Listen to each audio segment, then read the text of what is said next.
Ya, terima kasih Anda masih bersama kami di Hot Economy. Pak Fahmi, tadi selain IHSG yang hari ini naik positif 1,82, harga minyak dunia pun sekarang ada technical rebound, 6% naik. Nah, ini apa penyebabnya? Apakah memang hanya technical rebound atau ada efek lain? Nah, saya kira turunnya harga kemarin yang cukup drastis itu saya menyebutnya sebagai temporary aja itu ya, sementara aja.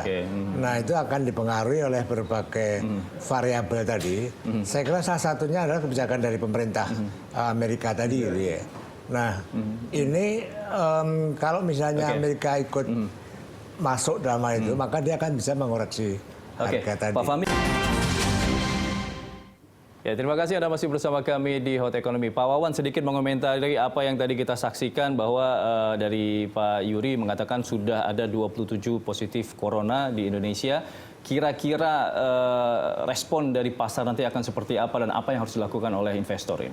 Ya, tentu saja ini adalah katalis negatif ya. Semakin banyak yang terinfeksi, otomatis akan lebih membebani untuk kinerja dari IHSG itu sendiri. Karena IHSG sendiri meskipun satu adalah fundamental, tapi dua adalah sentimen sebenarnya. Ya, ini akan menjadi sentimen negatif.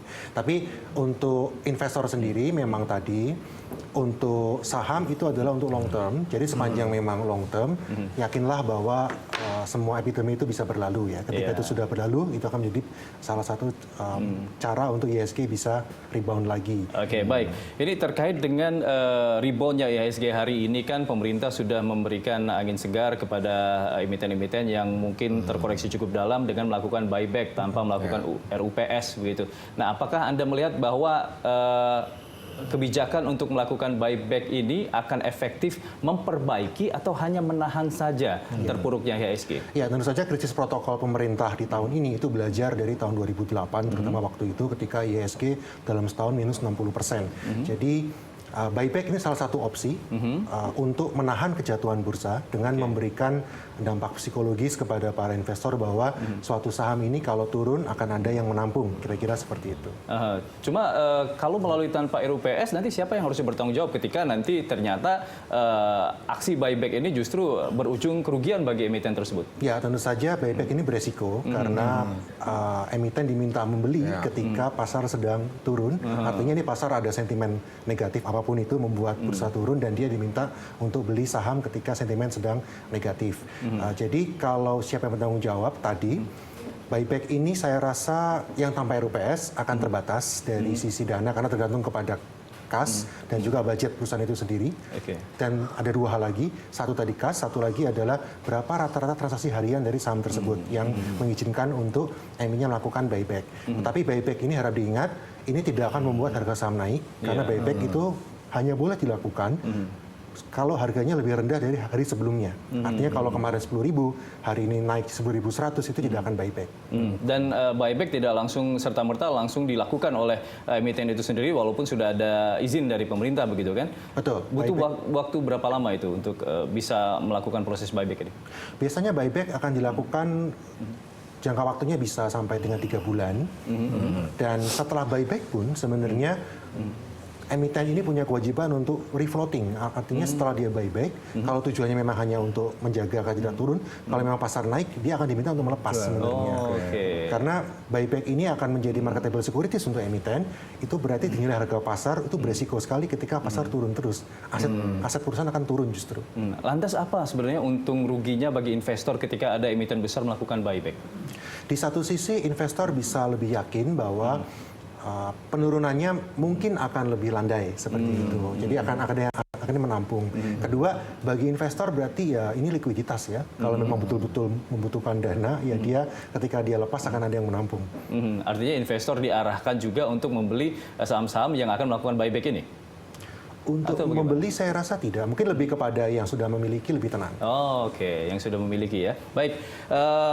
Pak Fahmi, terkait dengan kebijakan-kebijakan yang sudah dilakukan pemerintah. Ini kan pemerintah ini sudah melakukan banyak stimulus untuk pasar saham dan juga untuk ekonomi Indonesia. Tapi itu sebelum munculnya perang harga minyak begitu. Nah, kira-kira apa lagi yang harus dilakukan oleh pemerintah untuk memanfaatkan situasi ini agar ekonomi kita tetap bisa bertahan dan tidak terlalu terpuruk begitu?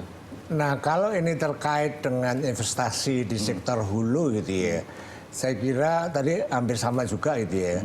Masalah perang harga itu kan short term. Sementara investasi di sektor hulu itu kan long term tadi, antara 10 sampai 20 tahun tadi. Sehingga penurunan harga minyak yang drastis tadi, yang sangat fluktuatif tadi, saya perkirakan tidak akan terpengaruh terhadap investasi di sektor hulu. Hanya profit dari existing investor tadi dia akan turun. Itu sudah pasti gitu ya. Nah, kemudian apakah perlu ada kebijakan-kebijakan khusus tadi untuk menggairahkan investasi tadi? Saya kira tidak perlu menurut saya gitu ya. Karena ini kan masalah short term yang saya perkirakan barangkali akhir bulan sudah akan kembali normal. Nah, justru yang saya melihat gitu ya, peluang penurunan harga yang sangat rendah ini bagi Pertamina dan pemerintah untuk segera menurunkan harga BBM. Menurunkan harga BBM? Menurunkan harga BBM. BBM yang mana nih? Nah, terutama adalah BBM yang non-subsidi gitu ya. Karena kita tahu penetapan harga BBM non-subsidi itu kan tergantung mekanisme pasar.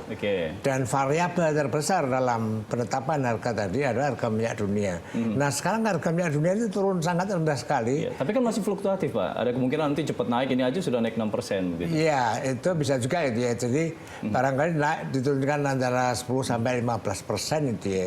Tujuannya apa? Dengan turunnya tadi akan menaikkan daya beli masyarakat. Daya beli masyarakat tadi akan meningkatkan konsumsi. Secara teoritis ini akan memberikan kontribusi terhadap pertumbuhan ekonomi. Nah, maka saya berharap Pertamina itu tidak hanya mengejar margin gitu ya. Sekarang misalnya tidak menurunkan harga itu kan marginnya akan naik gitu ya. Tapi ada kepentingan yang barangkali lebih besar tadi. Adalah pertumbuhan ekonomi gitu ya. Nah, kalau kemudian ini hanya short term kemudian nanti naik lagi, maka penetapan harga BBM non subsidi itu ya disesuaikan saja, itu hal-hal yang biasa gitu ya, karena tapi kan di mekanisme pasar. Biasanya nggak populis, Pak. Kalau nurunin populis, tapi kalau naikin pada ini apa? Nah, barangkali ini yang perlu dibiasakan ya. Kalau kita lihat di luar negeri, yang satu di Australia misalnya, itu naik turunnya harga BBM itu tiap hari, nggak masalah di situ, karena itu perhitungan mekanisme pasar tadi. Tapi kalau harga yang ditetapkan subsidi, ya itu domain pemerintah. Tapi kalau yang non subsidi ini mestinya domainnya corporate actionnya Pertamina, tapi Pertamina kan mengatakan itu domain pemerintah. Oh gitu. Nah, ini saya kira nggak benar juga. Kemudian yang kedua juga ada upaya misalnya ini mumpung gitu ya, harga murah impor sebanyak-banyaknya tadi. Nah, kalau itu benar dilakukan, maka menurut saya itu blunder gitu ya. Oh begitu. Karena kan itu menguntungkan kalau lagi murah begitu. Ya, saat ini murah itu, tapi kemudian akan menimbulkan ketergantungan terhadap impor tadi, sehingga akan impor ini kan semacam addicted itu ya. Nah, sekali impor tadi maka akan impor terus, maka kemudian produksi dalam negeri karena mungkin lebih mahal nggak akan digunakan. Nah, lama-lama kemudian ya kita hampir impor semuanya saja. Tapi mungkin kalau impornya hanya untuk cadangan saja mungkin nggak seperti itu. Saya kira lebih baik menggunakan yang sudah ada tadi, dan juga karena ini kalau memang harga murah gitu ya, tapi kan tetap akan memperbesar defisit neraca migas gitu ya. Itu kan pasti ada dampaknya, dan defisit neraca migas itu ada dampaknya terhadap neraca perdagangan, terhadap neraca pembayaran, dan nanti harga rupiah akan semakin terpuruk. Oke, baik Pak Fahmi dan juga Pak Wawan, kita masih akan lanjutkan lagi dialog kita di segmen terakhir. Pemirsa, kami akan segera kembali usai